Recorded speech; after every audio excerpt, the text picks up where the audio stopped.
Now, in the last few minutes, French officials have said that at least 10 people are now known to have died after a boat carrying migrants capsized in the English Channel. I see it every day, boys jumping off caravans, lorries, without fail, every day. If you keep showing a rabbit the carrot, it'll always come. They come from war-torn places. They're coming here because they speak English or their family here. The Taliban wanted them to fight for them and they didn't want to fight for them. I'm just sorry they don't have the courage to stay and fight their own battles. They're going to England, that's all right. They're not our problem. Until they get here, then they're our problem, aren't they? They all get in a boat together and 9 times out of 10, the boat will go down. Either we die or we succeed. Good morning. Welcome to Dover. And next to me is the English Channel, the sea that separates England and France. This year alone, over 20,000 legal migrants have made the crossing in search of a better life in the UK. Today, Dover has become a hotspot for illegal migrants, so I've come here to chat to the locals and see how they feel about their town. Let's go. It's probably about 50-50. There are those who welcome them, there are those who don't. What do you think should be done when they do come in? Because at the minute, I guess they're taking quite a dangerous journey across the channel. Their choice. They don't have to come, they're lied to about what's here for them, and they still decide to make the journey, and it isn't worth it for them. They don't get anything out of it in the end. Yeah, by the sounds of it, it does seem like some sort of human trafficking going on, besides people who are desperate to come to the UK as well, isn't it? Yes, I understand they have problems in their own countries. We have problems here. I'm personally against it. I don't see why we should have to sort them out here. I'd rather they were sorted out in their own countries. Our young people died during the Second World War and in other wars. I'm just sorry they don't have the courage to stay and fight their own battles. That's just a personal opinion. Why should my taxes go to support them when there are people who need my support in this country more? Yeah. Again, personal opinion. So what's the general feeling in Dover with illegal migrants coming to your town? Well, a lot of it is negative, obviously, because this town is very, well, sadly to me, is very right-wing. Because obviously we get a lot of the immigration coming over. Yeah. And even though we don't see it, it's kind of scaremongering because we have a very working-class town. Right. So a lot of it is people fear they're going to lose their jobs, even though they won't. But because we also have detention centres down here, although you sometimes see them after they come off, like in the town, it's just a lot of negative feeling towards it. There's a lot of migrants coming in. I live down at Eastcliff, right by the port, and I see them every day coming off with caravans, with lorries, everything. It's really bad. Yeah. What's the general feeling? Because I know at the moment they move them on, but is it kind of like the fear that someone could come onto the shores and do something? No, I don't think it's general fear of that. I think it's just I think it's the fear of with the locals here. The council don't want to help us, but when the migrants coming in, they're helping them, they're housing them, feeding them, everything like that. But they don't give anything like that to the people here that need it. What do you reckon should be done with them? Obviously, they're here now. They're not exactly sending them back. So, what is the solution? I think definitely they should bring them in because we need immigration for the NHS, for a lot of local businesses as well. Even though that sounds a bit weird, we need work, we need people to come to the country, and because it's just at the end of the day, our economy, as a general, countries need immigration for their economy to thrive. But I think with these, they're illegal and undocumented, so I think it's difficult to actually put them into work. So I think there should be some way to actually find them work if that is the case. Oh, absolutely. The problem is a lot of the times, as they're illegal, people fear that they come in and they're just like there's a lot of people saying they scrounge off benefits and they scrounge off the government, but at the end of the day, they come from war-torn places. They're coming here because they speak English or their family here that speak English. So they're not like people say, oh, I should stay in France or go to the first safe country. But the fact is, they have connections here, and that's why they come here, and they can help this country thrive by getting jobs, paying taxes, things like that. They're coming in, and you've got the shops here. You've got all the shops here where they've set up, yeah. So they're literally coming in and they're disappearing. They will come into the house, they come in and they disappear. You won't even know who they are, what they are. Most of the shops in the UK now. They're all immigrants. They're all because a lot of the shops here are all fronts, all fronts, and you'll find the boys that come off the caravan and then gone, disappeared into the site. So have you guys personally seen any of them? Obviously, you see it every day we see it every day without fail. Because I know about this week, about 1,500 have come to the port. Every day without fail. I promise you, I see it. I live at Eastcliff, right by the port, and I see it every day. Boys jumping off caravans, lorries, without fail, every day. Even not in that boat share last last night the boats, the P&Os, were horning. Boo! Yeah, because there the were other boats in the way. Because other Yeah. boats was in the Yeah, way. I mean, it is dangerous. People say that they're desperate, they have no Oh choice. yeah, I understand it, all but that. listen, but they've gone through 7, 8 different countries, Yeah. where refugees are supposed to take refuge in the first country that will take them. Yeah. They've been through 7 different countries to get here. That's wrong. As far as I'm concerned, that's wrong. Dover is the busiest port in Europe and serves as the first point of contact for many migrants crossing the channel. Those arriving via small boats are often placed in detention centres at the port. In 2022, tensions escalated when someone attempted to petrol bomb one of these centres, highlighting the strong feelings some locals have about the situation. So the detention centre is basically like bunk beds. There'll be about 8 of them in a room. So yeah, it's not, they haven't got a TV or anything. It's a detention centre. It's like a police cell. So yeah, but there's process there, fingerprints, as much we can find out about them as possible, and then they're shipped off to a nice cosy hotel. But I've heard that some of them that do stay in these detention centres, the living standards aren't great. I think people have even died in them, over the years. Oh, I haven't heard about any deaths from a detention centre. Look, I know they're humane, you know what I mean? These are not like third world countries or anything like that. Yeah. They are humane detention centres, but they're not luxurious. They're built because illegal immigrants are coming over onto our shores, and while taxpayers are now funding this, they had to be built because of that problem. So once again, the balance is out of whack, and the taxpayers taking the rap for it. What is the solution though with them coming in? Because everyone would argue just turn the boats around and send them back, but what can they do? Oh, it's just out now. Australia do it. If you haven't got money in your bank account and you haven't got a trade or anything to bring to their country, they don't accept you. They don't bring you in. And if you try turning up illegally, they will force you back, by shooting your boat, or, Poland have just done it, haven't they? They've just issued a law now to use live ammunition at their borders. They spent £9 billion building a wall between them and Belarus because Putin's opened up the Belarus border and is letting these African migrants flood in. So if Poland can do it and Hungary can do it, and they can be the 2 safest countries in Europe, this island that has defended itself over thousands of years, I'm sure we can do it too. It's not a problem. Yeah. If you keep showing a rabbit the carrot, it'll always come. But if you take the carrot away, then the rabbit will go away, won't it? It's as simple as that. So at the moment, we're showing this rabbit the carrot. Come over here, we'll put you up in hotels, we'll give you benefits, blah, blah, blah. And we'll ask you for nothing. We're not asking you to pay into our system. We're not asking you to do anything like that. So, but other countries do. With 20,000 migrants arriving this year, many face uncertain futures after being placed in detention centres. I met with a local who has first-hand experience working with asylum seekers. I've spoken to them. I worked with them for nearly 2 years. I can see why they came. And to be fair, I think if I could offer my children a better life somewhere else, I would do exactly the same. If it was a safer, better place for them, I would do exactly the same. I mean, it's hard for the parents to send their children over here because they're there and these children might never see their parents again. I mean, we've had a boy, age of 9, it took him 4 years to get to this country. Right. So just to clarify, you used to work in an asylum centre? Centre, yeah. Right. Within Dover or? Ashford. Okay. Yeah. Right. What kind of what were the stories there? What was the main issues people were coming to you? It wasn't just hearing them, it was seeing them. I mean, all boys have a health check and a member of staff has to be with them.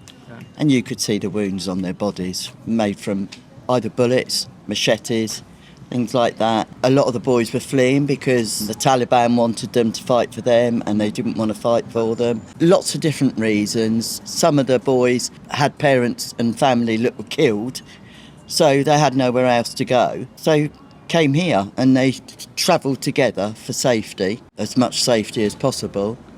But then they all get in a boat together and 9 times out of 10, the boat will go down.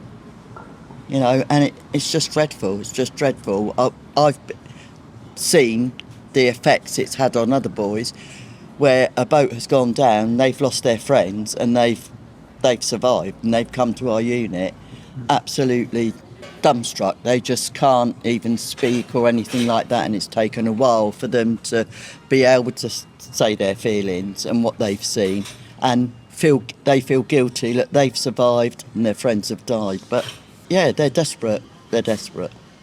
The majority of them are desperate. Not all, but majority. Yeah, that's what I was also talking about earlier. There are nations where you can see on the list that, for example, Vietnam, where there isn't a war, maybe they're escaping poverty, and that could be a different story. But I feel like there are some definitely genuine stories that have to cross the channel to come here. Yeah, I mean, we've had some Vietnamese boys there. Mainly, it's because of their sexuality that they come over. Tell us where we are. Right, so this is Shakespeare Beach, also another part of Dover. And as you can see, like, this coastline is just wide open. Like, there is nothing here to stop anyone or anything from coming in. Right, so we're about a mile away from the port now? Yeah, a mile away from, it's where the port where we started from with the detention centre. Yeah. All we've done basically is walk in a long straight line to the second part. And as you can see, like, there is nothing here to stop anyone from coming in. It is just wide open. Right. You have the fishermen in the day, but as you can see, if you look at some of the fishermen, they come down here to literally eat to live because they may not have money or any way of getting any money because their passport got lost. Sure. And this is just one of many beaches across this coastline. There's a lot more open spaces to walk up on. Like I say, you know, we can go back through history and it's never been as easy as it is now to enter this country. You can roll up on the beach, no problem. There'll be no checks, no nothing. You just roll into your local town and off you go into society. At the minute, I feel like England's seen as this promised land for most people. They're getting backed off. Yeah, it's not what they think it is. We've got Turkish people here in hairdressers. You know, we've got people opening tobacco shops, and you know, at least they're paying tax. You know, if they're working. I don't see a problem. We're just pissed off with it. We want to know when our government, any government, Labour or Liberal or Tories, are going to do something about it. So they keep talk. Yeah. And that's no good sending them to Rwanda, send them back to France. Yeah, I think they have given money to France to try and police it, but I don't think... Yeah, but the French won't stop them. The French have got money from us every year, but the French won't stop because they don't want them.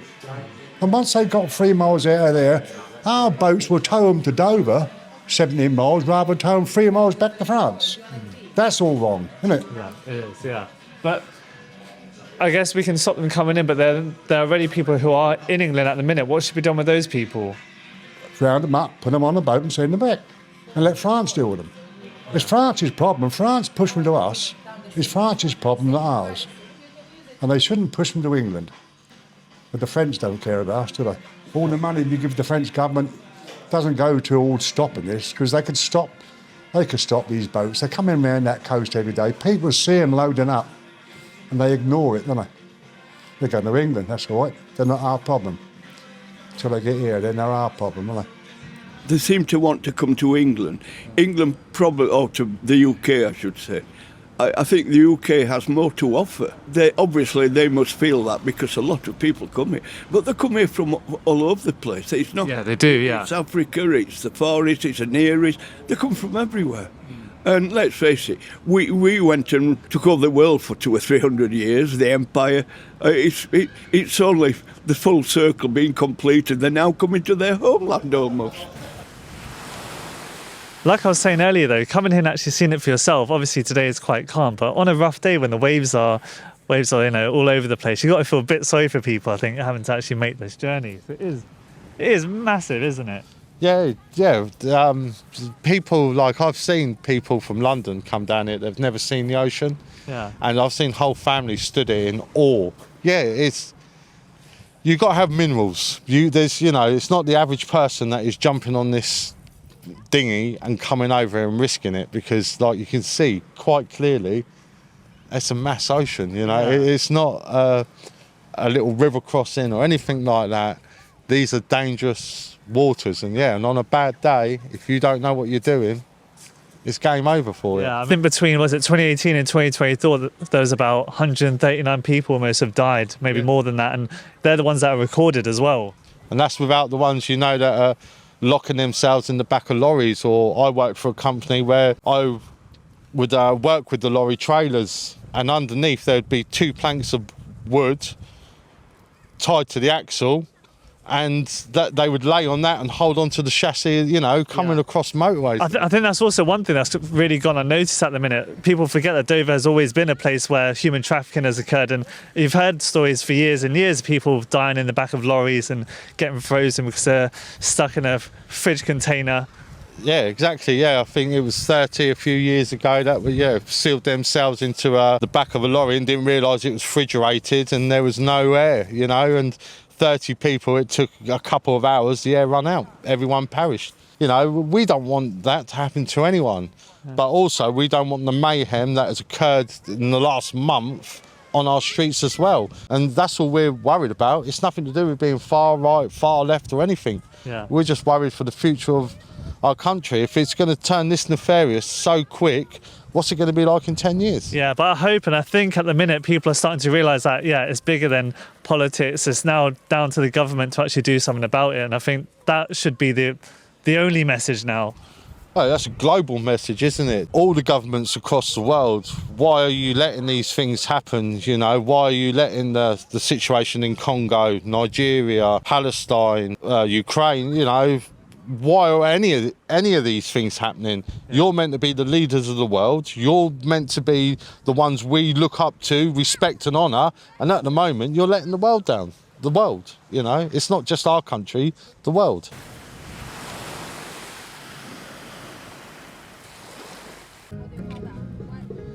You guys are here with your boat? Yep, we sailed down on Friday. It's fairly rough. Didn't see any migrants at all crossing. Right. I'm not surprised. It was about a force 5, force 6 out there. Right. I am very concerned with the number of migrants crossing, not only for the safety of the migrants, but obviously the population within the UK at the moment. Yeah, I think that just this week alone there's 1,500 just this week. I mean, you've been on the waters. How dangerous can it be out there? If it was like Friday, it would be very, very dangerous. I wouldn't go out in a rubber dinghy. Right. Rubber dinghies are generally only rated for waves about 5 or 6 feet. Right, and how high can they get on a windy day in the channel? 20 or 30 feet in the channel. Right, okay. So people really are risking their lives. Yeah. And I don't think it's the migrants' fault. I think it's actually the people who are trafficking them, charging, I believe, £9,000 to £10,000 for a rubber dinghy, about £12,000 for a lorry, and about £15,000 if they want to be collected by a limousine. So it's a very organised business. For those who survived the dangerous crossing, arriving in the UK marks the beginning of another difficult process. To understand the risks they take, we spoke to an asylum seeker who made that perilous journey. What was that experience like, crossing the channel? There was a lot of depression.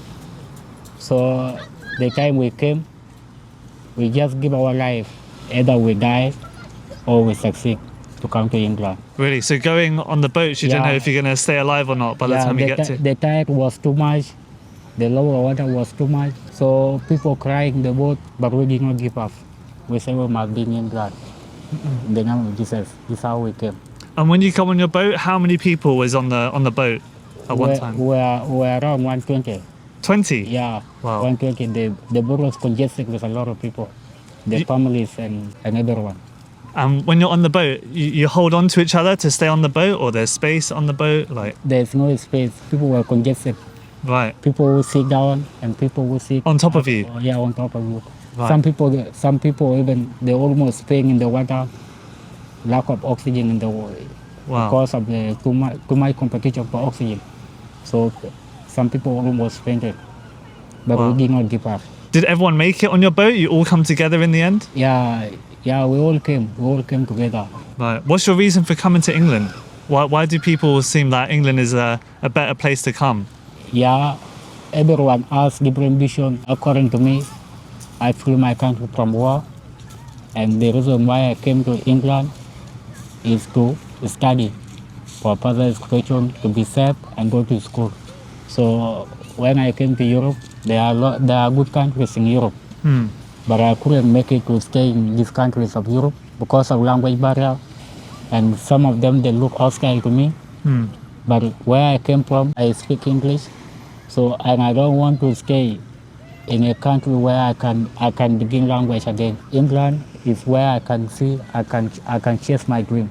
Right. Yeah. Where have you travelled from? What country did you leave? I came from South Sudan. To understand South Sudan, we have to go back to 2013, when the country descended into civil war after a political power struggle. The conflict caused widespread violence and instability, including the use of child soldiers. More recently, severe floods have engulfed much of the country, worsening an already critical humanitarian crisis. What about your family? Are you like the youngest in your family? What do they do? Do they stay in South Sudan? No, when I ran away from my country, so my father killed someone. Your father killed someone? Yeah, killed someone. So they were looking for me. So I ran away for my life to be safe. In South Sudan, cattle are considered a form of currency, and attacks on villages to seize livestock, known as cattle raids, are common. His father killed an attacker during a raid to protect his village's cattle. Knowing the retaliation from the rival clan was likely, he fled to ensure his safety. What countries have you actually had to live in before coming to England? Before I came to England, I traveled from South Sudan to Sudan, then from Sudan to Libya. We crossed the desert, Trans-Sahara Desert. We crossed the desert. Do you use transport? Are you walking? Are you taking a bus? How does that work? No, we walk. We passed through the desert for 2 days. Wow. There's no water, but we move with a containers of water. Yeah. Containers? Containers of water. Like me, I came with 3 bottles of water for 2 days in the desert. When I arrived in Libya, so I was taken to prison because of a migration status. Yeah. Yeah, so I stayed in prison for 4 months. Then I tried my chance to Italy. So how did you get to Italy? Was that by... We came by boat. Boat again? A dinghy? Yeah, we came by dinghy. Right. Crossing the Mediterranean Sea from Libya to Italy presents an opportunity for migrants to enter Europe. It is estimated that over 500,000 migrants are currently in Libya, with many held in detention centres where they face abuse and human trafficking. When you're travelling from, say, Libya to Italy, are you travelling with the same people or is it always by yourself? No, I was travelling by myself. Right. How do you find these people to actually take you to the next country? Oh, so what they do when you get the boat, you just go, you pay the money. Yeah. How much would it cost, say, from Libya to Italy? I actually don't know. I was being sponsored by my friend. My friend was a driver, was a captain. Then he said that I could not leave this small boy here in Libya. So then I was taken free. A captain is someone who knows how to steer the dinghy. According to Deng John, the captain is allowed to bring certain people with him for free. Why did you have to leave Italy? Why didn't you stay there, for example? When I came to Italy, Italy is nice anyway. Every country is good, but it is good to live where you feel comfort. Yeah. Okay. So when I left my country, I had my destination. I say that if I go to Europe, I will go to England. And I asked myself, why do I go to England? I want to go to England because of the language. There's good education there. That's why I came up now here. So when you're going from Italy to England, how does that journey happen? What countries do you need to go through to get to England? Because Italy to England's a long way. Yeah, it's a long way. I came from Italy to France. Okay. To France. And how was that journey? By bus or how did you do the journey? Oh, I came by train. Okay. I came by train. But how do you afford the train? Is there some more money that you have? Did you earn money in Italy or something like? Oh, it was one of my friends who was coming to England. He's the one who sponsored me. Seeing I had no money by then, he said that let me take you. Yeah. Okay, so he supports you. Yeah. Right. Yeah. And then, but I'm sure to go from France to England, that can't be cheap, right? Yeah. From France to England. So most of the smugglers, they charge their passengers with 2,000 euros. But when you come with a captain, you can move free. Like I was moving with a captain. So when I came with a captain was being told that you have a brother. He said, I'm moving with my brother. And I cannot leave him here in France, in this dirty place, in the jungle here. Yeah. So if you don't want me to go with him, then I'm not going. So the smugglers still came back to one of my friends because he's the old captain. Then we came with him. Well, I'm wondering, if you have that much money, why don't you just do it yourself with someone else, get a safer boat, for example? Why does it always have to be the dinghy? With that much money, isn't there a better way to come across? Yeah, so there are two ways you can come to England from France. You either use the bus, those big trucks, you can just jump inside, and if they do not get in the border, then you have come to UK. But in Dunkirk, you have to pay the money for a smuggler. And if you don't have the money, you cannot come. And these smugglers, are they French? Like, where are they from, these smugglers? No, those smugglers, they are not friendly. They are not friendly. They just come and collect the money and they go. But where are they from? Are they French? I mean, they don't tell their identity. Even you cannot talk. Oh, you don't know where they're from, who they are. Most of them, they make connection in the internet, like Telegram, WhatsApp. You cannot know them. Right. Even the boat can just arrive and just in 2 minutes and they run away. Right. Yeah. Okay. Yeah. How do you even find these smugglers? Like, how do you even get their number to start with? So most of these smugglers, actually most of them, others are from Afghanistan. Afghanistan? Yeah, others are, most of them are from Afghanistan, Kurdistan. So they come. So most of the, like one of the jungle man can come to you that, are you going to England? Yes. He will say that I have an agent. So I have an smuggler. You pay your money and you will go. Then if you have money, you pay them. Then that person who is going to England will come and collect you. You go to the shore of the sea, you wait for some minutes, the boat will just come and you just carry it inside and go. Right. In England at the minute, we pay money to the French government to stop people coming from the boats. Did the police do anything? What happens with them when they see you running to the sea? Okay, when the police of France, when they see you going to the sea, they stop you. They must stop you. Like in our boat, when I came, we were shooting with a tear gas. We enter inside the water, we were shooting inside the tear gas until one person fell in the water. But we did not give up. We continued to go. Wait, someone fell in the water when you were leaving the beach? Yeah, we left some people. We left some people out, some family. They fell in the shallow water or the deep water? No, it is the shallow water. Okay. Yeah, some part here. Right, so it's really just whoever can get on can go. Yeah. Just it's a rush. Yeah. So, but when you move for more than 1 hour in the water, the police of France can still go to you and stop you in the water. And the way they can stop you, they can bring their boat across your boat, say that the tide will be too much, so you fear your life, and then you say that stop the boat. But if you refuse, like when we came, we almost sink in the water. The police of the France, they brought their boat with that big boat with the big wave, so the water jump inside. So we almost try to tip you over. Yeah, right, we almost sink. And there are some robots they sank in the water. Those robots they can come and hit your boat, and we don't trust the rescue. The rescue cannot rescue all of you. Cannot rescue all of you. So this is one of the things I actually learned. Most of the rescue of France or the police of the France, they are not serious with the life of the migrant. You are not supposed to set the robot in the water to hit the boat, and the boat will sink. If the boat sinks, the rescue cannot rescue all of you in time. There are some people who come with no life jacket. But when you're paying €2,000, do they not give you that? I mean, that's a lot of money. I think it's some kind of safety. They don't give you at least a life jacket for some people. No, they don't give.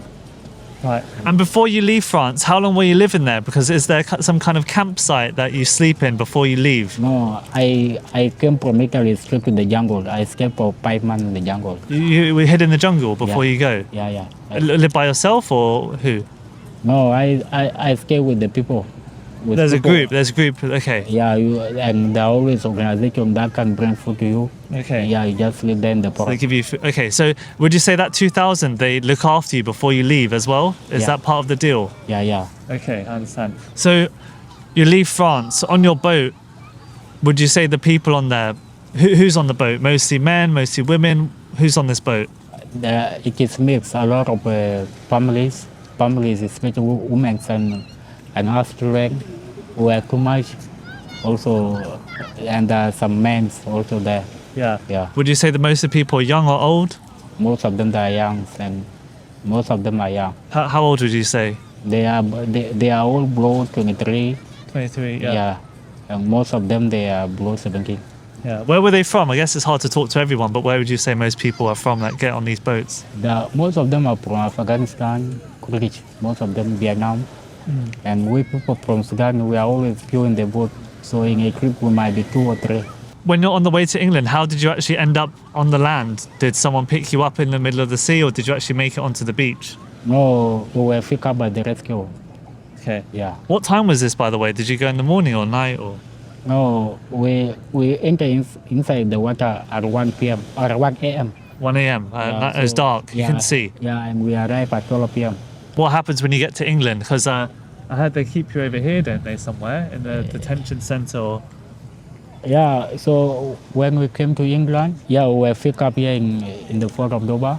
Yeah. So it depends with your case. So if you are an adult, they will take you to a hotel. Okay. If you are a child, they will take you to a hotel also, and they will go and assess you. Right. Yeah. When you say child, you mean under 18 or? Under 18. Yeah, under 18. How old are you? I'm 17 years now, going to 18. Okay. Yeah. Right. So when you're 17, where do they take you then? You stay somewhere in Dover when you first come here? No, I was taken to Ashford. Well, Ashford. Ashford. Yeah. Okay. Yeah. So and I spent 1 month. Then I was brought home, and they took me to college. So you stay in Ashford for 1 month in the centre. What are they look after you, give you food? Yeah. What do they give you? They give me food and everything, clothes, everything. How do you spend? They give you money? You have some spending money or something? No, they don't give us money. There's nothing we can do with money. It's just living. You just eat food. Right. And the local authority come and look for you, and they take you home. So the main reason they take most of the children to hotel. Okay. Because they are not ready homes here. Right. So they first take you to hotel, then they look for your home and they bring you. What did you think of the hotel? So living in a hotel is not easy. There is always a stress. Right. Yeah. So you don't feel home when you live in the hotel. But I mean, was it nice? Was it a nice place or? No, it wasn't nice. It wasn't nice to someone like me. Living in a hotel, you feel depressed every day. Yeah. Because you are not having a care, because a hotel is like detention center. So, right. but when you come home, you can cook by yourself your favorite food. You can cook it. You can go and chill like how I came here now. Yeah. You can go to college, and you can access anything you want. Yeah. That is the best thing. But when you are in the hotel, you just sleep. You go and eat. Even if it's not your favorite food, you eat the same meal every day. So, yeah. So after 1 month, what happened so 1 month you leave the centre, where do they take you after that? Yeah, I was brought to Dover. Dover? Back to Dover? Yeah. And what happens in Dover? Yeah, this is my home. So when I came here, I don't know any place. I don't know any place in England. So that's why I came to Dover. So I have to accept what local authorities say. We children, we love to stay in big city, Manchester, Liverpool. So they asked you, where do you want to go? Yeah. Do you want to go to Liverpool? Do you want to go to Manchester? I say I want to live in London. So, but they couldn't accept. They told me that Dover is right for you. Then I say okay. So you don't have to complain. So you don't have to complain. Right. So they move you to Dover. What is it? Another hotel? No, home. They took me. Home? Yeah. What do you mean a home? You have your own house now? Yeah, my own house. I can cook by myself if I go to college. Okay. What do you mean, like an apartment or? It's a share house. Share house? Yeah. Oh, okay. How many would live in a share house? We are four. So 4-bedroom house? Yeah, 4-bedroom house. Okay. Where are you all from in the house? All from South Sudan or? We are 3 from South Sudan, 1 from Sudan. Right, okay. Yeah. So similar situation, leaving the country and coming to England, you all have a similar story? Yeah. Okay. Exactly. So what do you do now? Can you find work? Like what? How does it happen? What's next, or what are you doing now? Oh, right now, I'm only focusing on my studies. You're studying? Yeah, I'm only focusing on my studies because I love education. Did they let you? They let you go into the college? Yeah. They let me. Cool. They let me go to college. Well, I mean, at least they actually try to put you into society, because a lot of people in England, they think people come here, maybe they sleep in the hotel, but they don't do anything after. But you're saying, for you, they're helping you study. Yeah, as I told you before, most of the people sometimes most of the people who come here, there are some people who have visions and their goals to fulfill here in UK. And there are some people who just come and they don't know what they're doing. Right. What is just on their brain is to get papers and they work. Sure. Yeah, but people like us, we just need to focus on as long as you get free food, free home, and you have right to study, the study bill, then you can just focus on your study. Yeah, for me, I'm still young. I still have a long way. So, and I believe in education is the only way I can transform my community and my country. Yeah, So, I mean, you're not causing trouble here and everything. You said you come here to study. Yeah. But like you said, do you think some people who do cross the boats, they come here for the wrong reasons, or I know some are fleeing war, but like you said, some people aren't ambitious. They just come here just say to live. No, most of the people who come here. So the main reason people come here, it is protection pass to be safe. Be safe. To be safe. Right. So you have to get me right. These people, they come for safety. So that is the main priority for everyone.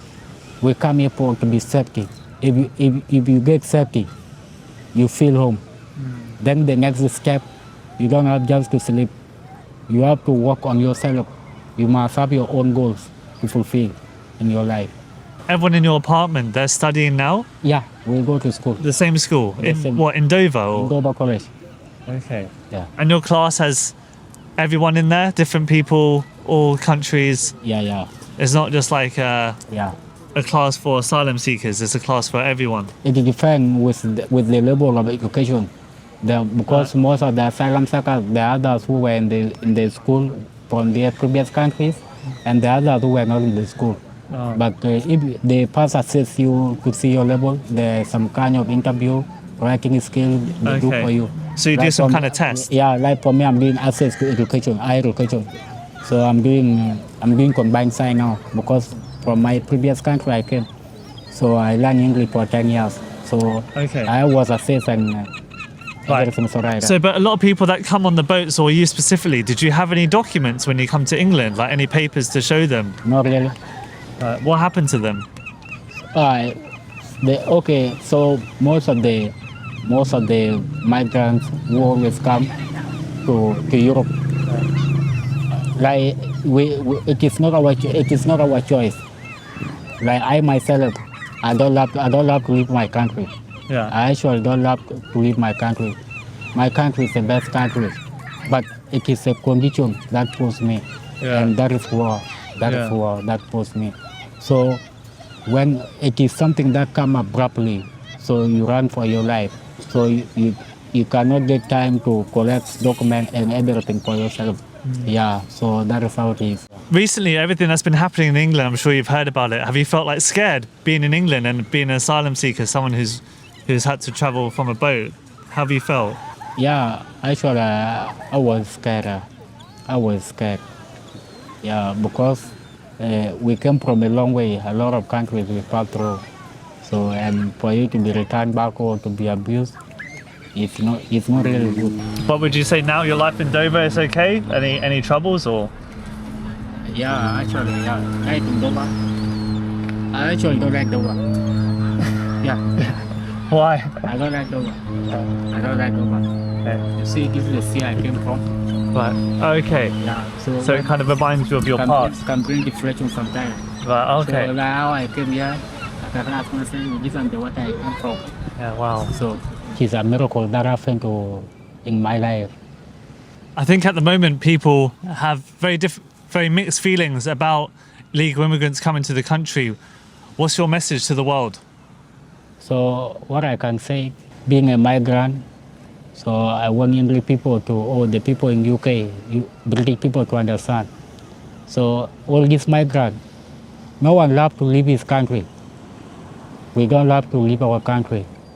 So, but it is situation. And situation is not for one person. The same thing may happen to UK in some years. We don't know. So you have to understand, and you have to understand that we were forced by war. So we are from war zone country. That's why we came here. Hearing Den John's story puts in perspective the journey asylum seekers take to come to the UK. Despite the negativity you hear in the news, his story highlights how some migrants successfully integrate into society and are even given an education to build a better life. On the other hand, there's a broader issue, as some view certain migrants as economic migrants, subject to human trafficking coming to the UK without a legitimate reason. The only way we'll ever truly know is if the government provides safe legal routes for those fleeing persecution. Whether anything will change has been debated for years. See you for the next one.